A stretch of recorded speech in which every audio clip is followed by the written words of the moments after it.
ہے کہ جب میدان جنگ سے وہ پیٹ پھیر لے۔ تو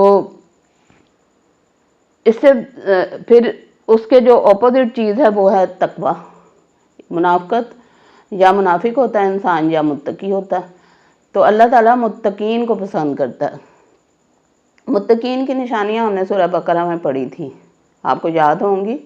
اللہ تعالیٰ نے قرآن پاک کا آغاز ہی متقین کی صفات سے کیا، تاکہ شروع میں ہی پتہ چل جائے کہ مسلمان کون ہے، متقی کون ہے، مومن کون ہے، اور اس کو ہی بنیاد بنا کے آگے اپنی زندگی گزاری جائے۔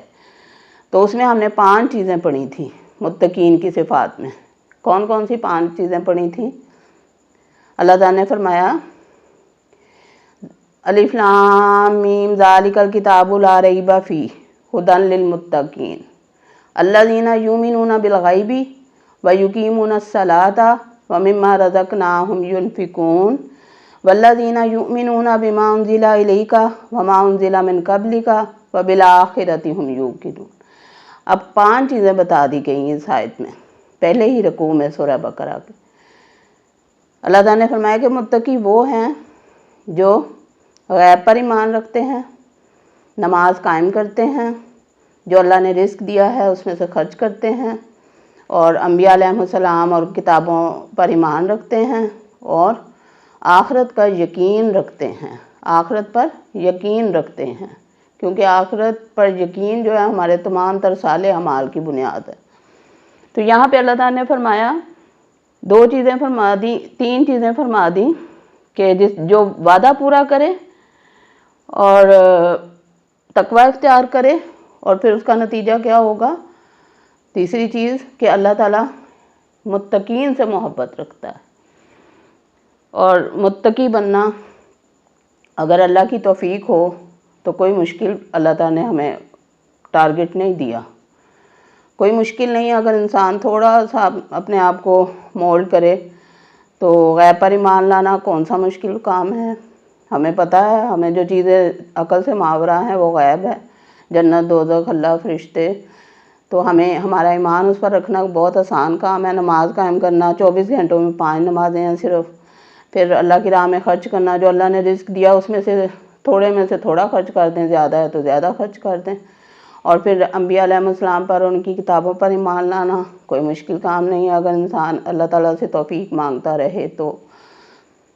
اور آخرت پر یقین، یہ 5 چیزیں ہیں جو انسان کو متقی بناتی ہیں۔ پھر فرمایا ان الذین یشترون بعہد اللہ وایمانہم ثمنا قلیلا، کہ بے شک جو لوگ بیچتے ہیں اللہ کے عہد کو اور اپنی قسموں کو تھوڑی قیمت کے بدلے، جو تھوڑی قیمت کے بدلے یعنی جھوٹی قسمیں کھا لیتے ہیں یا تھوڑی قیمت لے کے، جیسے یہودیوں کے احبار و رہبان جو تھے وہ لوگوں سے پیسے لے کے تو شریعت میں ہی تبدیلی کر دیا کرتے تھے۔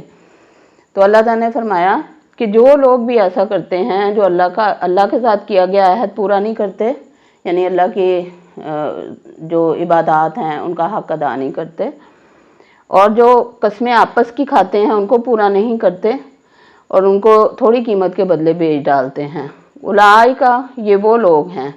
اب آگے اللہ تعالیٰ نے ان کی سزا بتائی ہے کہ وہ ان لوگوں کے ساتھ پھر کیا ہوگا جو یہ کام نہیں کرتے۔ جو لوگ اللہ کے عہد کو اور اپنی قسموں کو تھوڑی قیمت کے بدلے بیچ ڈالتے ہیں، ان کا کیا حال ہوگا؟ اولئک، یہی وہ لوگ ہیں، لا خلاق لہم فی الآخرہ، پہلی بات ان کی سزا اللہ تعالیٰ نے بتائی کہ آخرت میں ان کا کوئی حصہ نہیں ہوگا۔ دوسرے فرمایا ولا یکلمہم اللہ، اللہ تعالیٰ ان سے کلام تک نہیں کرے گا۔ تیسرا فرمایا ولا ینظر الیہم یوم القیامہ، قیامت کے روز اللہ تعالیٰ ان کی طرف دیکھے گا بھی نہیں۔ اور چوتھے فرمایا ولا یزکیہم، اور نہ ہی انہیں پاک کرے گا، وَلَهُمْ عَذَابٌ أَلِيمٌ، اور 5ویں ان کے لیے دردناک عذاب ہے۔ یہ آیت کہتے ہیں کہ ایک صحیح بخاری کی حدیث ہے، حضرت عبداللہ بن عوفہ بیان کرتے ہیں کہ ایک شخص نے مال تجارت لیا اور اسے بیچنے کے لیے جھوٹی قسمیں کھانے لگا، لوگوں کو اپنا مال دے کے دھوکے سے مال دینے لگا۔ تو اس وقت یہ آیت نازل ہوئی تھی کہ ان الذین یشترون بعہداللہ وایمانہم ثمنا قلیلا اولئک لا خلاق لہم فی الآخرہ ولا یکلمہم اللہ ولا ینظر الیہم یوم القیامۃ ولا یزکیہم ولہم عذاب علیم۔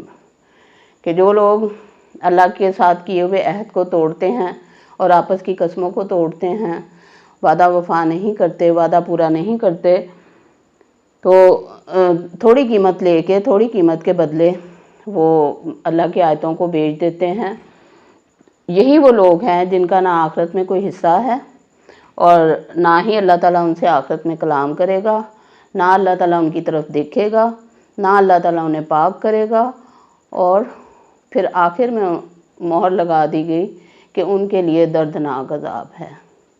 اب سوچ لیں بحیثیت مسلمان ہمارا اس آیت کو پڑھتے ہوئے کیا یہ آیت ہم سے تقاضا کرتی ہے کہ منافقت کی زندگی چھوڑیں اور متقین کی صفات اپنائیں۔ اللہ تعالیٰ آپ کو اور ہمیں سب کو توفیق دے، آمین۔ وما علینا الا البلاغ۔